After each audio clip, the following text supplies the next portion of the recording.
broadcasting live from the Business Radio X studios in Houston, Texas. It's time for Houston Business Radio. Now, here's your host.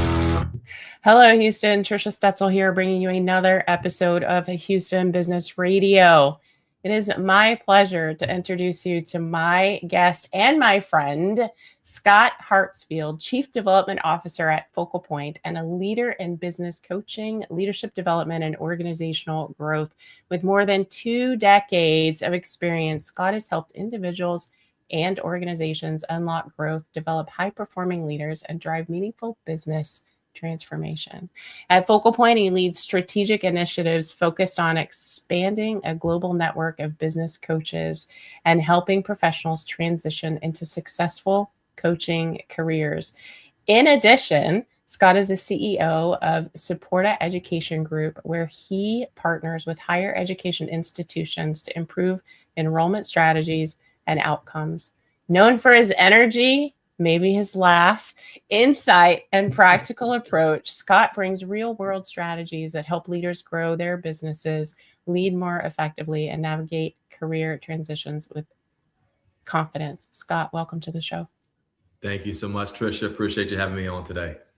I don't know how I haven't had you on yet. I'm so stoked about you being on. So first, let's start with, tell us more about Scott. Yeah. Absolutely. So thanks for the amazing introduction. I appreciate all of that. So as you can tell, yes, I've been part of this Focal Point system now for 15 years, leading development, working with individuals that are in the second halves of their career that are looking to make a change. My team and myself like to work with those individuals to help them navigate that change.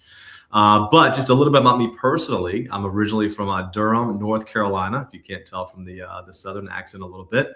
I've got 3 kids. My oldest is graduated from college in May. We've got 2 boys still in the house, 14 and 10. I've been married now for 19 years, coming up May 17th, to my wife, who's also a business coach, who you've trained. Amazing. Yes.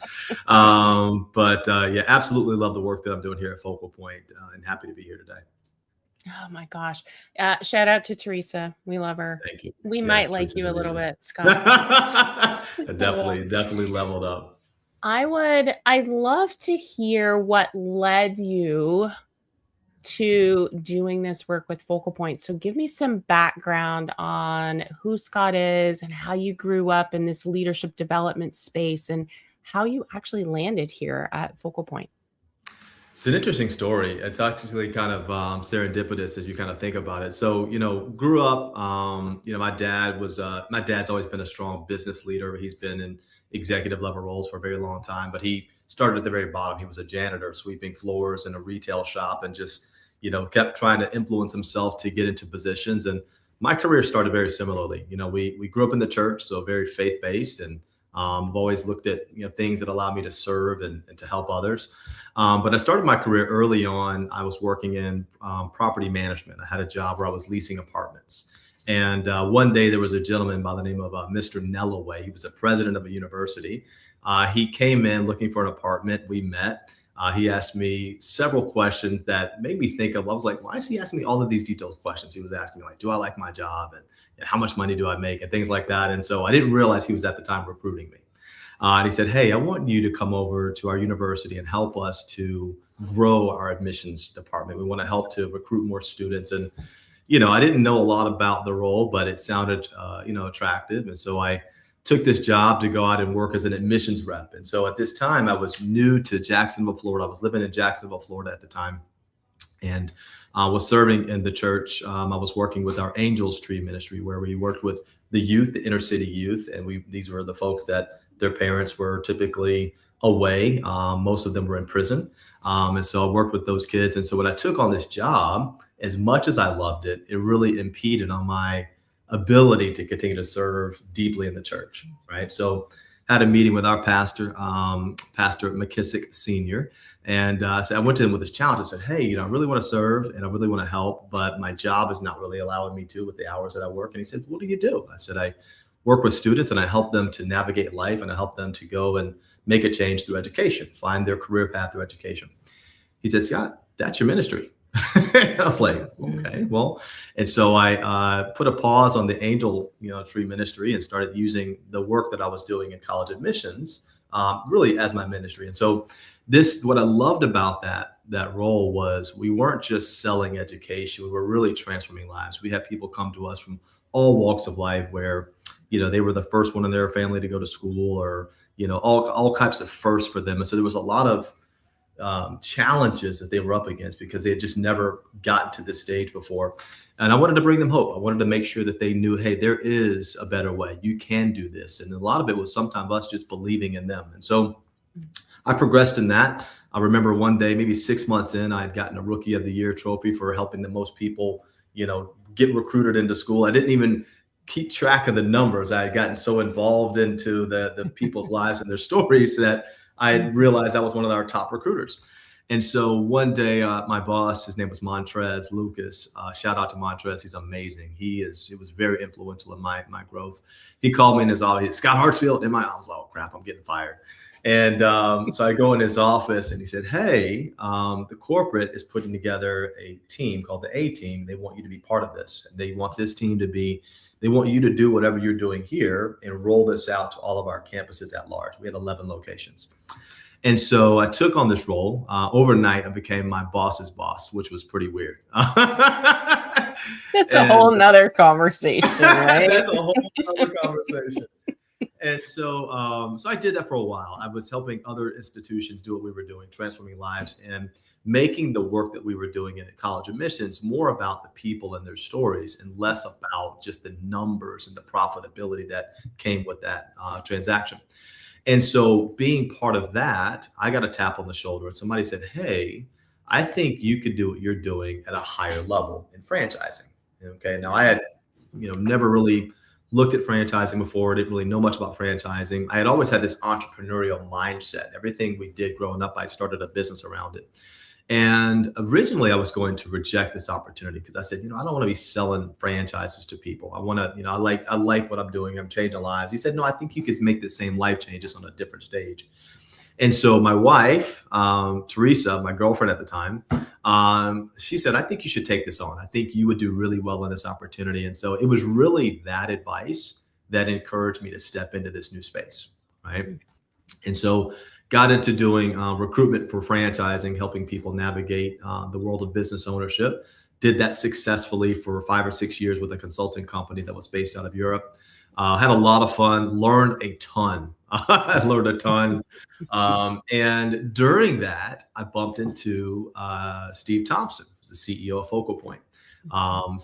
Focal Point was just coming on the scene then. I think this was probably like around 2006. I bumped into Steve Thompson. And when you asked me about how did I get to Focal Point?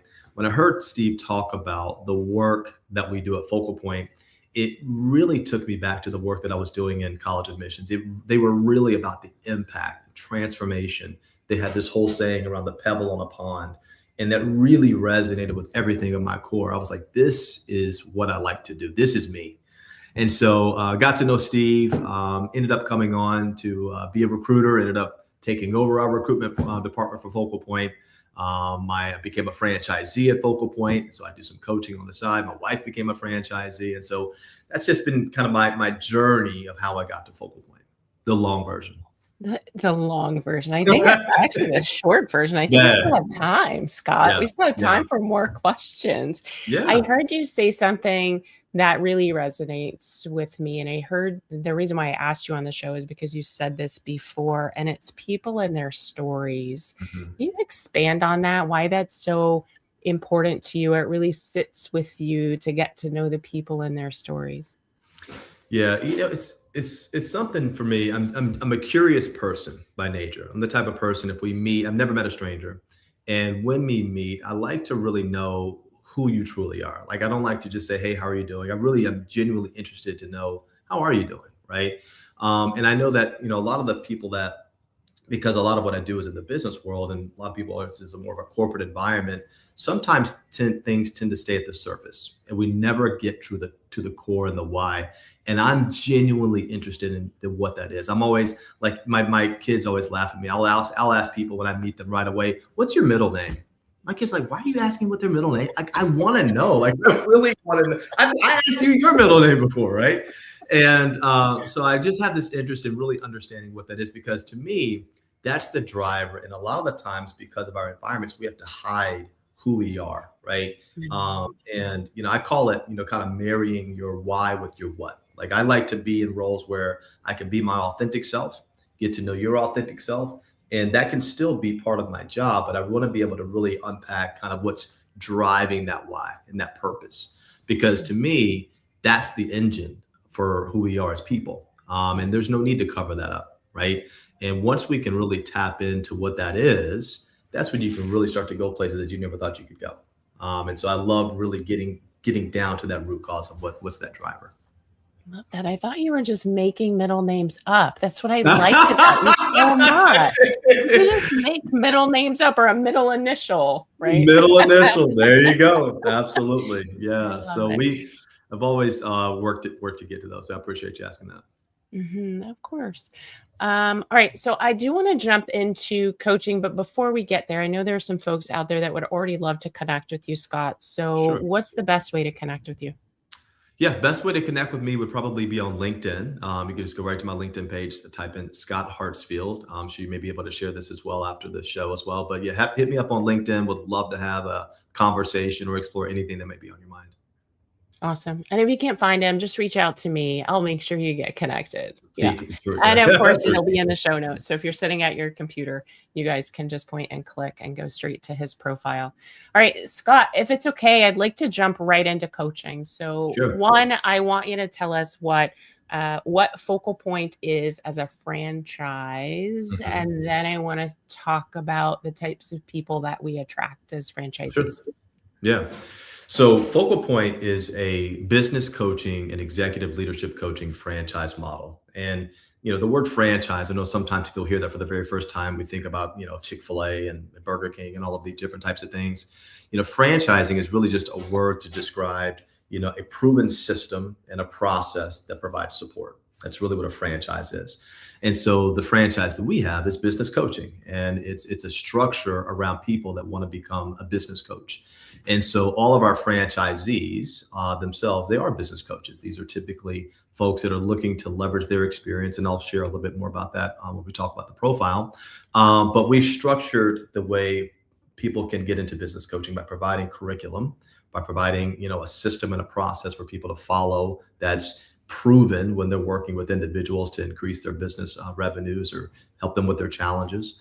And we provide training and support to people that want to do this, that don't want to build from scratch. And so I've been part of helping to grow this, Focal Point community for 15 years now. Yeah. And I think it's all your fault that I'm here.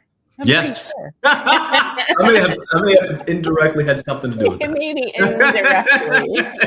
Yes. Indirectly. Absolutely. And we're glad that you did. We're so glad that you did. It's such a fantastic community. Let's talk about I'm just going to be real high level, Focal Point coach profile, or the people who might like to be in this business in the first place.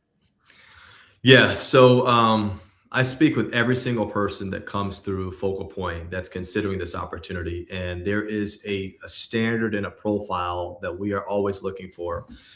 There's two words to come to mind when I think about our coaches. Number one is leadership, and number two is serve, right? Those are the 1-2 punches that I'm looking for in every single person that I speak with. So when we look at leadership, most of our most successful coaches are folks that have come from some type of a leadership role, whether it's in the military, whether it's in the business world. They've led at some capacity. It doesn't really matter what they were leading in. The common theme is they've been a leader. And as a leader, you're doing a lot of coaching, development, and mentoring, and strategy. And so there's a lot of traits that come with leaders, and that really lend itself well to the work that we do. Okay. So we really, attract people that have been doing that for a long time. And most of our coaches have led for, 25, 30 plus years in whatever they've done. So they have seen it all. Right. And secondly, which I think is really the glue to it all, is there's this heart to serve others. They want to use that experience for good. They don't want to just tell those stories about what it was, but they genuinely want to use that to serve someone else. That's our ideal coach. As I talked about earlier in my career, that's something that's very important and meaningful to me is servant leadership. And so we attract and look for those types of people. Okay. And So Trisha, you share yeah. that as well. Yeah. maybe Yes. a little. Yes. Let's take a deeper dive into that about what actually makes a great coach. And I think the question that I have for you is what separates someone who's just interested in coaching from someone who can truly build a successful coaching business? Yeah, that's a really good question. So when you start thinking about, and that's actually perfect, taking that unique skill that you have and channeling it towards coaching, building a business around that is different than just being the coach, right? Because a lot of folks will leave corporate and just, say, I want to go out there and coach. And they don't really get very far because they haven't really built the infrastructure around the business side of how to have that business, what their marketing is going to look like, what their curriculum is going to look like, what their sales process is going to look like, what their coach processes look like, their website, their tech platforms. And so that's the business side of coaching that a lot of folks don't think about when they're out there trying to do it on their own. And so the reason why they find so much success at Focal Point is because that infrastructure has already been pre-built. We've been doing this now for 22 years. All right. We've built out curriculum. We have curriculum on top of curriculum, processes that have been tried and true. And so through Focal Point, you can invest in what we've already built instead of trying to start at scratch. And I tell everybody, trying to do it on your own doesn't mean you're doing it for free. And so although there's an investment in Focal Point, that investment is in something that's been tried, trusted, and proven, right? Mm-hmm. Doing it on your own, you're, wishing on a prayer and trial and error and developing things on your own. And so we have found that most folks that go down this path tend to have a much more successful coaching franchise. And the most common feedback that I get from people that join is, man, I wish I would have done this 10 years ago. So yeah, that's just a little bit of the differentiation between doing this on your own or, partnering with somebody like Focal Point. Love that. We talk about the culture. You mentioned earlier Pebble on the Pond. Let's expand on that and tell me a little bit more about the culture in Focal Point. Man, so one of the questions I get asked often, because you don't really see it a lot anymore, is, what's kept you at Focal Point for as long as you've been here? I've been here 15 years. Right. And it's the word that you just described right there. It's our culture.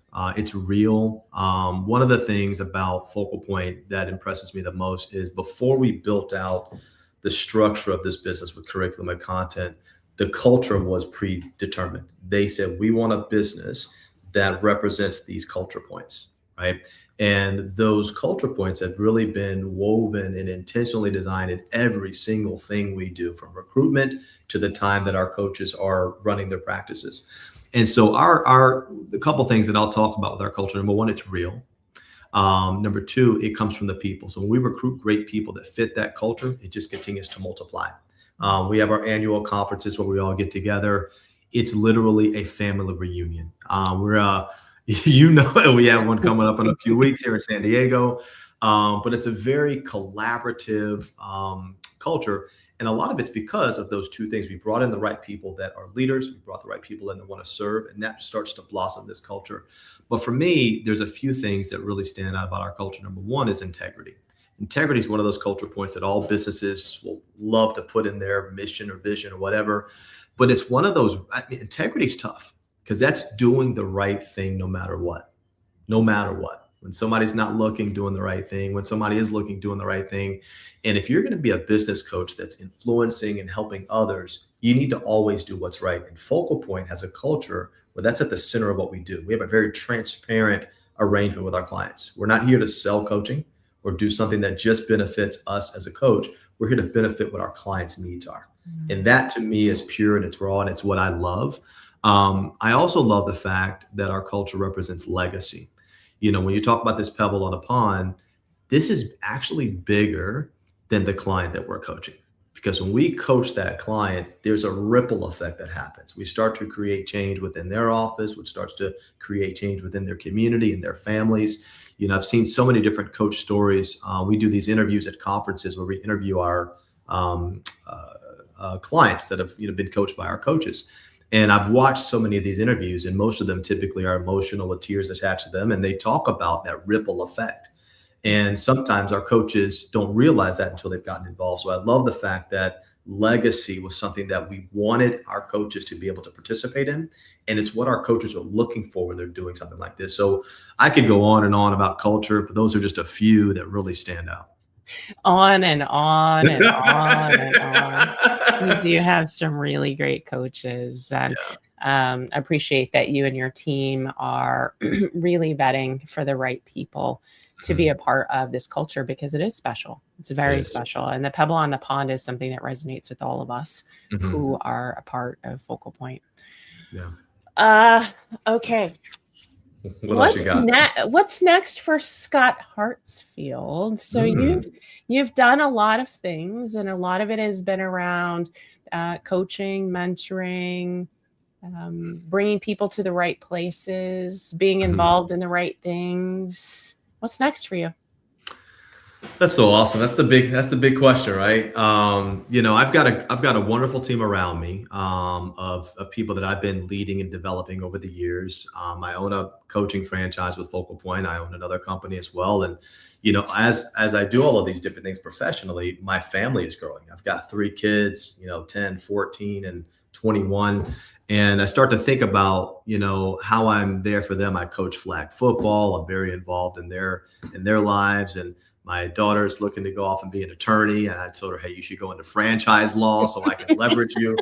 But when I think, kind of further out, when I'm ready to pass this baton to one of my team players that's on my team, I'm probably going to be a coach. This is what I see myself doing. I really do. It comes so natural. One of the first businesses that I ever started, I was in middle school.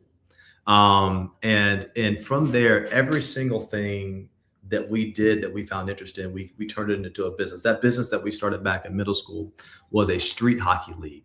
And it all started because I decided to get a pair of rollerblades for Christmas. This is when they first came out, the inline skates, when people were, this is back, dating myself. This was back in the 80s.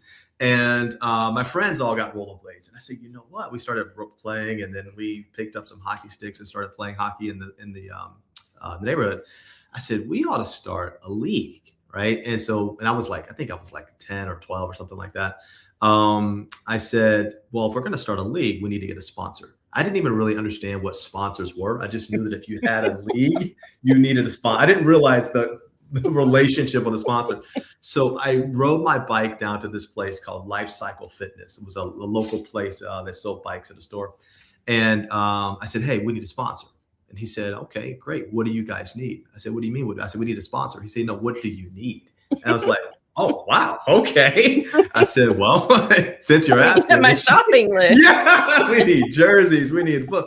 And so we ended up starting a league. We ended up having 12 teams in this league. We rented out space at the local school, Hope Valley Elementary School. We had referees. And so I've always had like everything we've ever touched, once we moved on from them, we got into skateboarding. I started some skate TV show. We wanted to be on TV doing skateboarding. And so everything's always been a business, right? Every single thing we touch.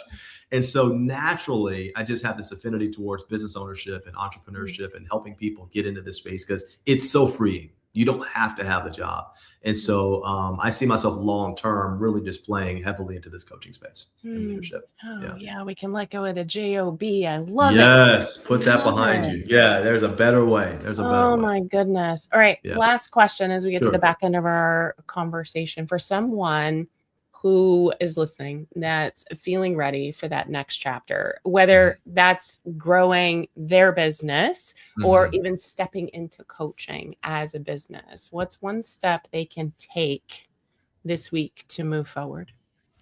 That's a good question.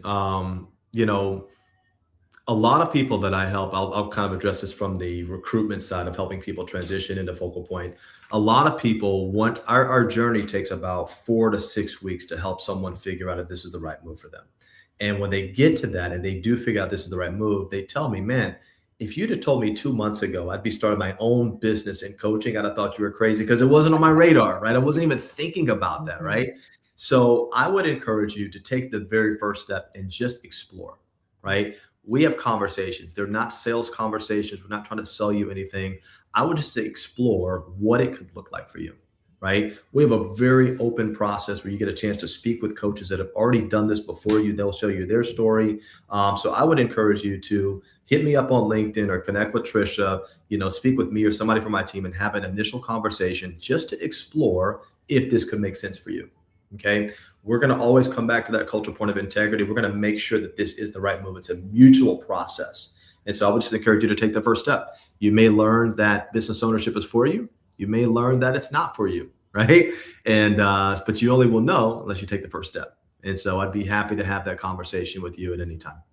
Oh my gosh, I love that. Okay. And the best way to find Scott, as he mentioned earlier, is on LinkedIn. You can find him at ScottHartsfield, Scott Hartsfield on LinkedIn, or of course you guys can connect with me and I'm happy to connect you with Scott. Thank you so much for your time today. This has been so much fun. I know you were probably like, you want me to be on your show? And I'm like, yes, I want you to be on my show. Let's just talk. It's an honor. No, I appreciate that. I appreciate the work that you're doing, Trisha. And thank you so much for having me on today. Yeah, this is so much fun. All right, you guys, it's all the time we have for today. If you found value in this conversation that Scott and I had, please share it with a fellow entrepreneur, veteran, or Houston leader ready to grow. Be sure to follow, rate, and review the show. It helps us reach more bold business minds just like yours, and your business, your leadership, and your legacy are built one intentional step at a time. So stay inspired, stay focused, and keep building the business and the life you deserve.